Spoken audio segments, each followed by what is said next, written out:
ప్రభువును రక్షకుడును పరిశుద్ధుడునైన ప్రభు యేసుక్రీస్తు ప్రభువుల వారి పరిశుద్ధ నామమున ప్రియమైన మీ అందరికీ ఉదయకాల శుభములు.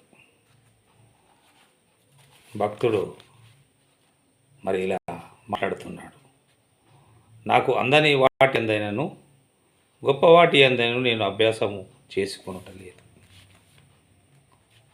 నాకు ఏవైతే అందలేకపోతున్నాయో, నేను అందుకొనుట లేదో, అందుకొనలేకపోవచ్చున్నాను. వాటి అందైనను గొప్పవి కూడా ఈ లోకంలో చాలా ఉన్నాయి. మరి వాటి అందైనను నేను అభ్యాసం చేసుకుంటలేదు. అందని వాటి కొరకు నేను అభ్యాసం చేసుకుంటలేదు. అందుకోవాలనే ప్రయత్నాలు నేను చేయడం లేదు, ప్రాక్టీస్ చేయడం లేదు. ఎందుకంటే అవి నాకు అందవు, నేను వాటిని అందుకోలేను. అలాగే గొప్పవాటి ఎందైనా నేను అభ్యాసం చేసుకుంటలేదు. గొప్పవాటి అయినను నేను చేయటం లేదు, నేను ప్రాక్టీస్ చేయడం లేదు, నేను అభ్యాసం చేయడం లేదు. అందని వాటి కొరకు మరి ఆశపడి మరి కష్టాలు కొని తెచ్చుకుంటాం. ఇతరుల వద్ద ఉన్నవి మన దగ్గర లేవు, వాటి కొరకు కూడా మనం చాలా అభ్యాసం ప్రాక్టీస్ చేస్తుంటాం. వాళ్ళకే ఉన్నాయి, మనకెందుకు ఉండకూడదు. గొప్ప గొప్పవి వాళ్ళ ఇంట్లో ఉన్నాయి, మరి నా దగ్గర అవి లేవు. వాటిని కూడా నేను సంపాదించుకోవాలనే ప్రయత్నంలో మనం చాలా ప్రాక్టీస్ చేస్తుంటాం. మరి అందుకే ఆయన అంటున్నాడు, అవి నాకు అందవు. అందని వాటి ఏందైనాను మరి గొప్పవాటి నేను అభ్యాసం చేసుకోను, నేను ప్రాక్టీస్ చేసుకోను.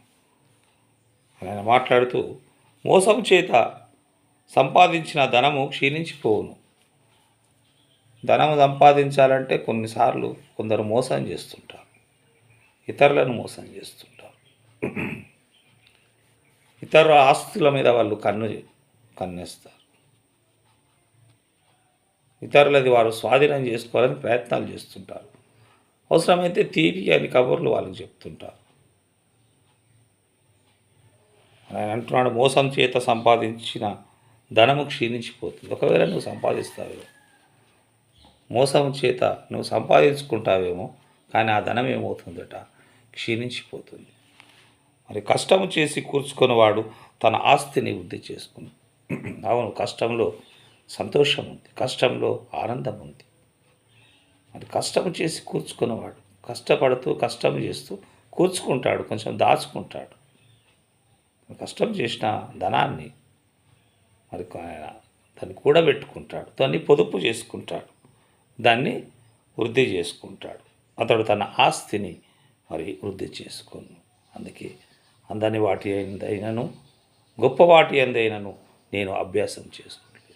నేను కష్టం చేస్తాను, కష్టం చేసి సంపాదించుకుంటాను. నేను మోసం చేత మరి సంపాదించిన ధనం క్షీణించిపోతుంది కాబట్టి నేను మోసం చేత సంపాదించుకున్నాను. నాకు అది ఇష్టం లేదు. ఇతరులను మోసం చేసి నేను సంపాదించుకోవడం, పేదవారి పుట్టగొట్టి సంపాదించుకోవడం, పేదవాని ఆస్తిని లాక్కోవడం, పేదవానికి అన్యాయం చేయడం నాకు ఇష్టం లేదు. అని అంటున్నాడు, మోసం చేత మరి సంపాదించుట ధనము క్షీణించిపోవును అంటున్నాడు. క్షీణించిపోతుంది, కనబడుతుంది అట్లా నీ కళ్ళకు, కానీ మెల్లమెల్లగా అది క్షీణించిపోతుంది. అది ఇతరుల పాలు కూడా అవుతుంది. ఎందుకంటే అది మోసం చేసి సంపాదించిన ధనం. అదే కష్టము చేసిన వాడు తన ధనాన్ని కూర్చుకొని వాడు వృద్ధి చేసుకుంటాడు. కష్టం చేసినవాడు, మోసం చేసిన వాడి ధనం క్షీణించిపోతుంది, కష్టం చేసిన వాడి ధనము మరి వృద్ధి చెందుతుంది.